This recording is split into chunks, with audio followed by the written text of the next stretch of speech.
In more than 40 cities throughout Iran, its citizens are calling for regime change with cries like "Death to the dictator" and "Our enemy is not America."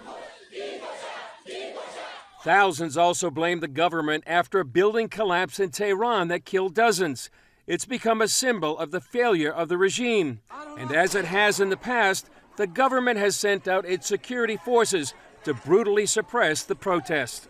We want to, as you know, what's happening in Iran by the Islamic Republic of Iran, and 40 cities are people uprising, and then we want to just get their voices to the international communities because of the brutality and dictatorship inside the Islamic Republic of Iran. Dr. Amir Hamidi came to Israel as part of the Shoshana mission to Israel, a Goodwill delegation from Iranian organizations outside of Iran. They met with Israeli officials, Iranian expats, and came to tell the world what's happening to the Iranian people. Lots of people uprising because of the mismanagement of the economy, and people are unemployed, people are not working. Food is so expensive, they cannot afford to even eat, and they cannot manage the country. And brutality is unbelievable. Human rights are violated. Lots of political prisoners, people get executed for no reason. The slogans say it all.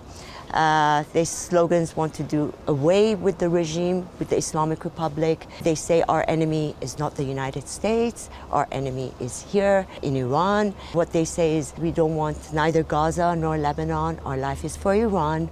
So it is about themselves and their hopes and aspirations. These protests in 2022 follow demonstrations all the way back to the Green Revolution in 2009 calling for regime change. The question is, could these protests succeed when others have not? Is it realistic that the regime could be overthrown? Absolutely, no doubt about that. Because you cannot force the people to live in past 43 years, and they cannot have any freedom of speech, freedom of work, freedom of clothing. It doesn't exist. And especially they arresting the dual citizens who travels to visit their families, and basically it is a mafia type organization. Many say the Biden administration's response to the protests has been weak by continuing to negotiate with Iran about its nuclear program. This delegation came with a warning about the nuclear talks. You cannot negotiate with the terrorists. This is the policy we do have, and stay away from negotiation, because negotiation is not going to solve any problem, because last agreement, they didn't obey the agreement. They continued building their ballistic missiles. I don't think it will be beneficial to the people of Iran, people of the region, and the people of the globe. These Iranians applaud the Abraham Accords and hope to see what they call the Cyrus Accords.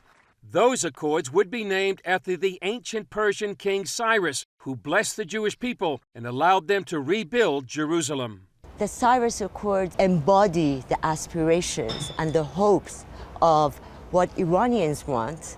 And it is historical because of Cyrus. Human rights, it is something that basically at this time that you've got the Abraham Accords, the face of the Middle East is changing, and Iran has to be part of the new Middle East and its new future. Chris Mitchell, CBN News, Jerusalem.